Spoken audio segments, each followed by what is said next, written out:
aquí con ustedes y nuestros acompañantes que están hoy con nosotros compartiendo por amor, por la educación. Nosotros emocionadísimas como siempre de traer gente de valor, gente que aparte de todo comparte no solamente una misión de trabajo, sino también una misión de vida.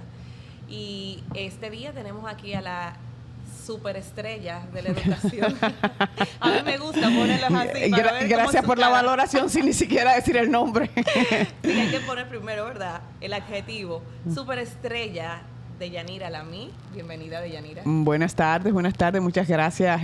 Suena cliché, pero de verdad muchas gracias por la invitación, porque pocas veces tiene uno la oportunidad de participar en programas que sean dedicados a la educación. Eso tiene un valor inconmensurable. Sí, es así. Aquí tenemos también nuestra compañera Selenia. Hola, hola, buenas tardes, buenos días, buenas noches, de donde quiera que usted nos esté viendo y escuchando. Déjame decirte, Ana, que yo había escuchado el nombre de Deyanira, pero hasta que yo no la vi ahorita no me acordaba del Congreso. Y de verdad esta mujer sembró en mí una semilla que yo dije, oye, yo quiero ser como esa mujer cuando sea grande. No tan grande. O sea, ya de entrada me está diciendo vieja. Muchas gracias, buenas tardes. Por eso dice él aclarando, no tan grande, pero sí grande en todo lo que ella ha hecho, y justamente por eso la hemos invitado hoy para nuestro segmento especial de Centro con Historia. Pues Deyanira tiene un historial de maestra bastante amplio, y tal como dijo Selenia, ese congreso que ella menciona es un congreso de educación que tuvimos hace ya ¿un año, dos? 2 años. 2 años, y fue un congreso que marcó todas nuestras vidas. Eso es así. Hermoso, positivamente en el área de educación, de liderazgo y de innovación, de inclusión educativa. Y realmente sí, es una persona que, aunque yo tengo el honor inmenso de llamar amiga todos los días, siembra en mí. Yo valoro muchísimo eso. Pero aquí queremos entonces compartir con Deyanira sobre todas las cosas, una de las situaciones que quizás la gente ve como muy positivas, pero tiene un arrastre importante, que es cómo se siente acoger el centro que no fundaste tú, sino que viene como una segunda generación, ¿verdad?, a ti, pero que lo inició tu madre. ¿Cómo sentiste de inicio tomar esta posición? ¿Cómo te caló en el corazón? Bueno, el centro educativo al cual yo dirijo ahora tiene 56 años. O sea, lo que significa que yo nací y me crié en el centro educativo. ¿Qué se llama? Infantil Atala. Entonces, desde pequeña, cuando uno es hijo de maestro, y muchísimos maestros que nos escuchan deben dar ese testimonio también, los hijos crecen al lado de uno en nuestros centros por lo general. Mira qué raro, a mí no me ha tocado esa experiencia de vida con mis hijos, pero en el caso mío, que la escuela pertenecía a mi mamá, pues yo crecí ahí y crecí toda mi vida sabiendo desde pequeña que en algún momento me iba a tocar continuar los pasos de mi madre. Primero porque fue una semillita que mi mamá se encargó de plantar, y no solamente la plantó, sino que durante toda su existencia la abonó. Me tocó un tiempo vivir fuera del país, estuve algunos 15 años viviendo fuera del país, también ejerciendo dentro del área de educación, nunca aparte.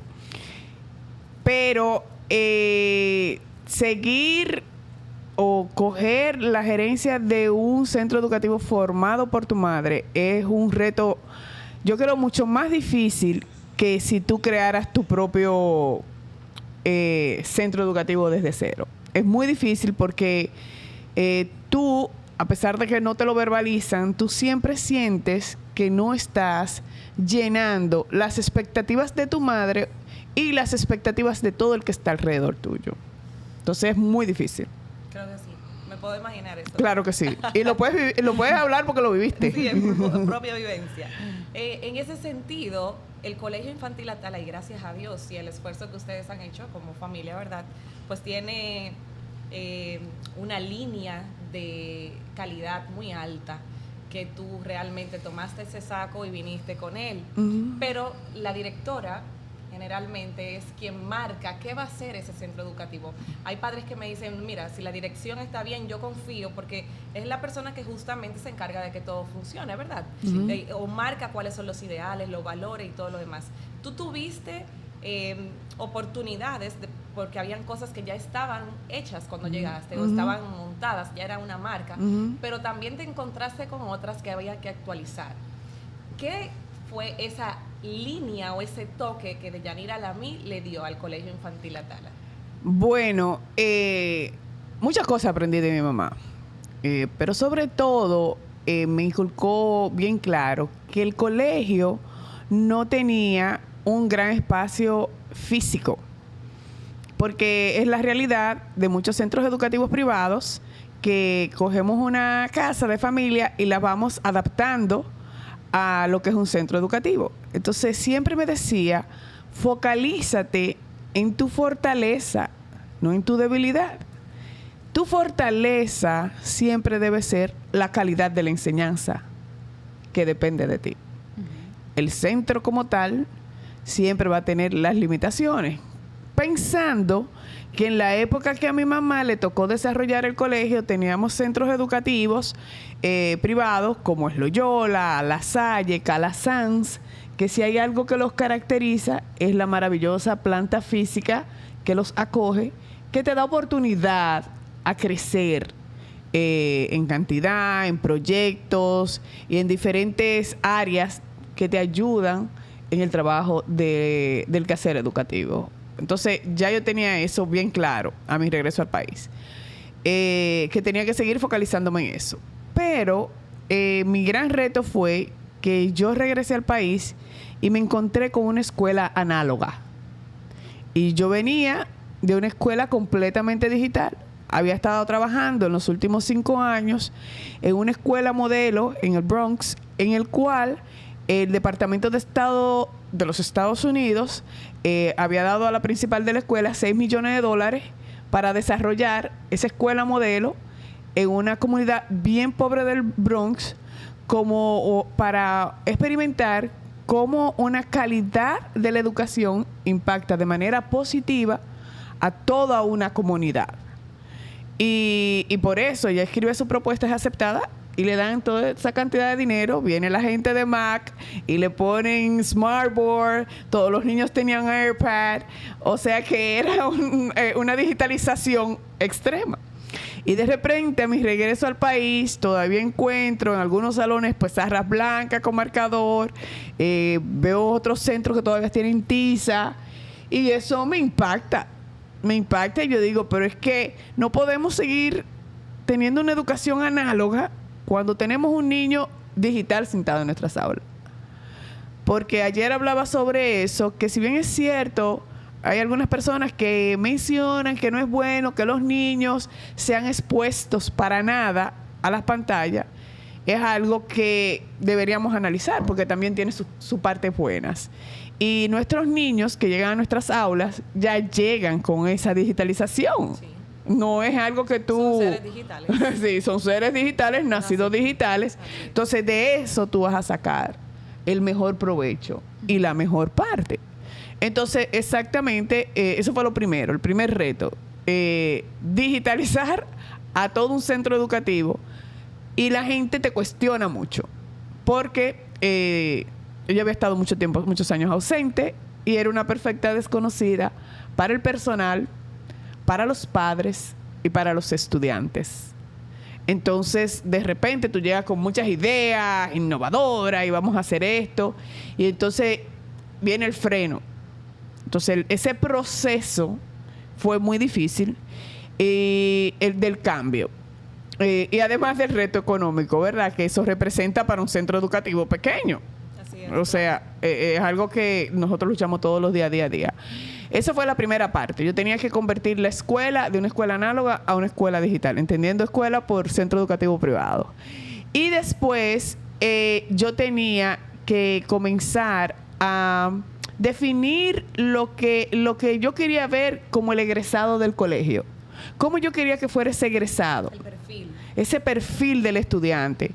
que yo lo sabía en el centro de mi corazón porque me había nacido y criado ahí, pero yo encontraba que se había perdido en el camino porque mi mamá había fallecido 2 años, ya no estaba al frente del centro educativo.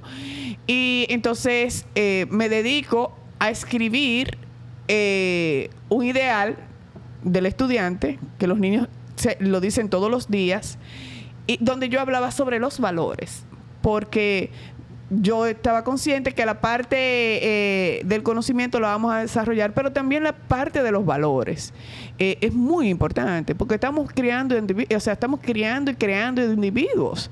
Y no solamente me voy a preocupar por la parte académica, también me voy a preocupar por los valores. Y poder poner esa semilla también en nuestros estudiantes era muy importante para mí. Y me puse a trabajar en eso del ideal del colegio.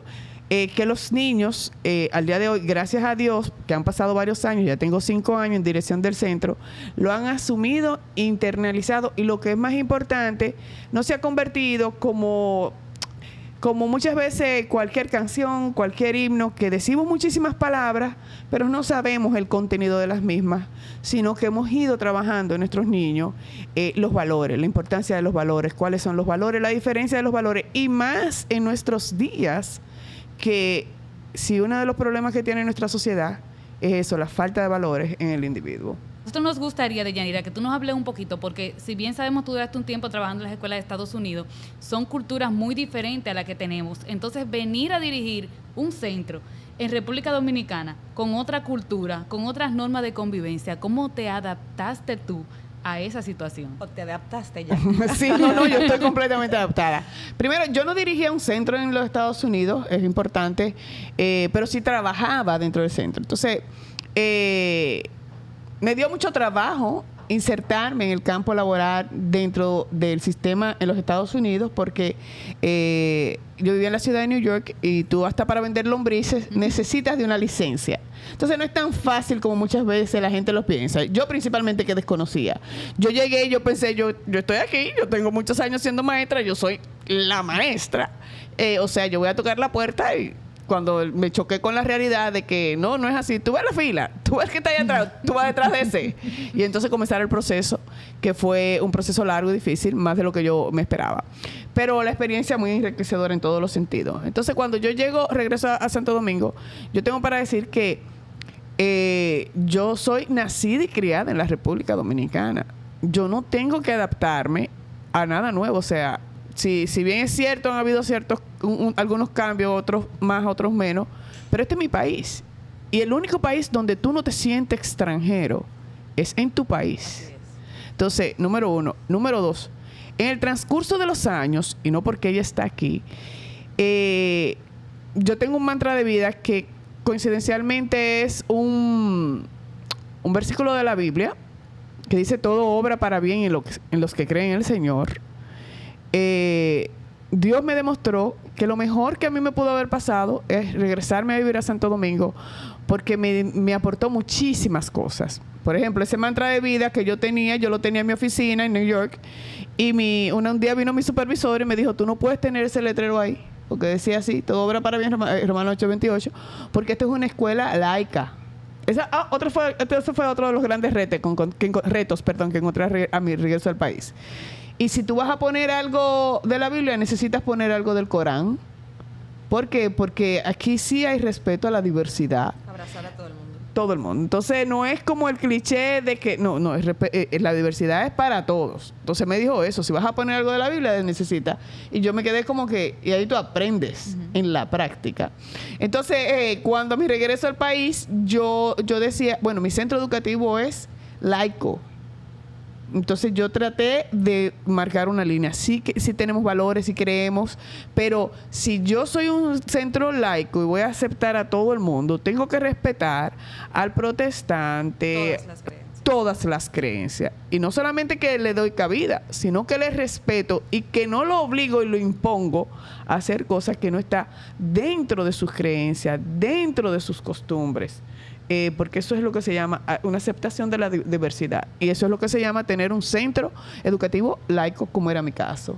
Entonces, la adaptación, no para nada, y iba a retomar el punto que iba a decir, que por eso traje el mantra, que todo obra para bien. Si hay algo que yo me siento muy bendecida, de mi regreso y alegre y agradecida con Dios es el hecho de que he podido en esta etapa de mi vida conocer gente de mucha valía, que me ha dado mucho, que me ha hecho crecer mucho, como es el caso de Ana Reina, que no solamente le tengo estima, sino admiración. Y me alegró tanto, porque soy de una generación mayor, ver gente joven, tan capacitada, muy capacitada, con tanta pasión por lo que hace, haciendo grandes cosas, poquito a poquito. Y eso ha sido algo que yo me he disfrutado y sobre todo que me he sentido muy agradecida de Dios de haberme logrado la oportunidad de regresar a mi país. Qué bueno. Qué bueno que tú nos hablas de esa pasión que tú tienes por la educación, de ese deseo de cambiar la educación, que de hecho fue como lo que más me impactó cuando la vi en el Congreso. El ella venir de Estados Unidos a ponerse en los zapatos de su mamá, que mucha gente va a entender que no, que si lo llena, que si no lo llena, que si lo cumple, que si cumple el objetivo. Yo creo que retomar un centro, y lo digo porque a mí me pasó, un centro ya con nombre, es difícil, porque siempre hay algo detrás que te van a ir midiendo. Te van a medir el director que pasó, te van a medir los maestros que pasó, y lo bueno y lo malo te lo van a estar recalcando todo el tiempo. Pero aparte de verdad de la educadora, a mí me gustaría saber quién es Deyanira. ¿Quién es Deyanira? Aparte de educar, ¿qué hace? Tú sabes que no sé cómo voy a decir esto, que suene bien. Yo soy maestra. Es una cosa que a mí me nace y se me da de manera natural. Entonces siempre cuando me preguntan, digo, sí, verdad, yo soy mamá. Tengo 3 hijos, ¿verdad? Tengo esa parte de la vida, también está ahí conmigo. Soy mamá, tengo 3 hijos, tengo un hijo mayor, Oliver, mi gran orgullo. Por lo bien que se ha ido desarrollando a pesar de ser tan joven. Tiene 20 años y vive en New York y estudia producción musical. Y tengo unos gemelos de 15 años, porque al que no le gusta el caldo le dan 3 tazas. Entonces, tengo 3 hijos y son mi gran orgullo. Y además, tengo 2 hermanos, los cuales que me faltaría boca a mí para mencionarlos, porque si hay alguien a los cuales yo quiero hacer sentir felices y orgullosos de haber continuado con el legado de mi mamá, es a mis hermanos, porque ellos superaron por mucho las expectativas trazadas para ellos en mi casa. O sea que ellos 2, Miguel y Rafael, siempre ponen el estándar muy alto para mí. Entonces es muy difícil si tú te pones a ver toda esa familia ahí que me rodea. Wow, qué hermoso. Señores, de verdad que tener personas como Deyanira, ella habla de lo que ella siente hacia mí, ella sabe tras los micrófonos, las luces, tras el podcast, lo que no se queda grabado. Cuando uno siente de Dios ese apoyo, es encontrar personas como Cele, como Miladis, que hoy no está con nosotros, como Deya, porque el trabajo del educador es más amplio de lo que todo el mundo se pudiera imaginar. Hay que estar aquí, hay que estar en ese campo de batalla diario, constante. Y qué hermoso cuando una gente puede decir, mi presentación es que soy maestra. Yo creo que si iniciamos así, todo va bien, ¿verdad que sí, Cele? Sí, no, y de hecho somos maestros en todos los lados. Sí. Yo siempre le digo a mi maestro, el que es maestro es como que el que profesa una religión. Donde quiera que tú vas, maestra. Y se nota. Sí. Usted es maestra. Oye, Sí. y yo ni siquiera me considero profesora. Yo me considero maestra y ese es mi gran orgullo. Y quiero llenar la palabra a lo ancho y largo de la misma. Entonces, por eso, como maestra, en mi vida personal trato de conducirme como tal, porque donde quiera que tú vas, desde allá, desde una Te esquinita, señalan. en el supermercado, en la calle, ella es mi maestra. Y yo ahora que tengo tantos exalumnos, yo de que A mí me pasa. Y en todas partes. y en todas partes, Aparece en todas partes. sí, donde menos tú te lo imaginas, de que Yo, y tú, sí, y tú, dígamelo a mí. y tú comienzas a arreglarte de que ay, sí soy yo. Y que así, ¿verdad? Soy yo.